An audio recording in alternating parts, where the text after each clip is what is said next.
Премногу познавање на материјата може само дополнително да ја искомплицира ситуацијата и да ги ослабне позициите.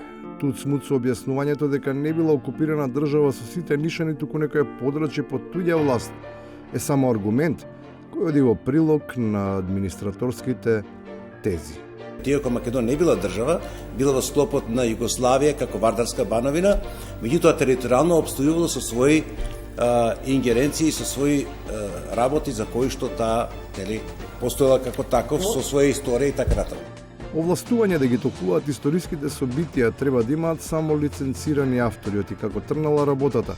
Македонската јавност постојано ќе се изненадува од сведоштва за нови научни откритија, кои во целост именуваат представата за светското наследство. Тоа што сме учеле во Смолетска во гимназија, некои на факултети, за Питагоран триаголник и теоремата, и тоа го земало од Египет. И ако почнеме да знаеме како ќе завршиме, или Хераклит, све што сме читале во 142 негови фрагмента, све има препишано од Персија и од Индија. Од историја кон реалност, во неинтересна политичка еволуција која можеби навестува блискост и можност за соработка на еден од лидерите на опозицијата во најава со сегменти од владеачката гарнитура. Оти само така може да се протолкува неговата усогласеност во ставовите за одредени членови на владата со позициите на актуелната огнена група. И добивам чувство дека е многу повеќе министер за надворешни работи на Албанија и на Косово, отколку што е министер за надворешни работи на Македонија. И мене лично тоа како граѓанин првенствено ме фрустрира, бидејќи тој е и мој министер за надворешни работи. Првиот човек на Гром пак продолжува да се фрустрира од предводникот на довчерашниот коалициски партнер. Политичката битка добива нова динамика во која и јавно почнуваат да се испраќаат приватни пораки. Не можел да ме поддржува во моите заложби за бетонизација на Карпуш. Видите како лицемерие.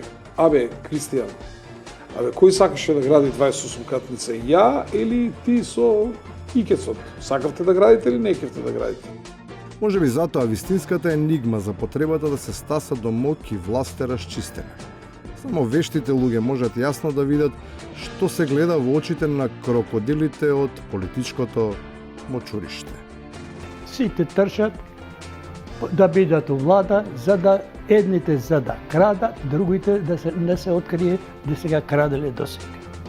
И на крајот, легендата на политичката реторичка мисла и пркоси на реалност, а според неговата детална анализа, во светот не се случува вистински оружен конфликт.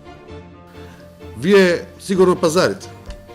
Во маркетите се фриждерите и случаи сите. Од најелитните маркети па до учајните. Ние сме у ладна војна, бе.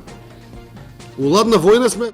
Добро е што ладилниците престанаа да работат. Тоа барем ќе ја стопи информацијата која сите власти веќе 30 и кусур години ја држат под мраз.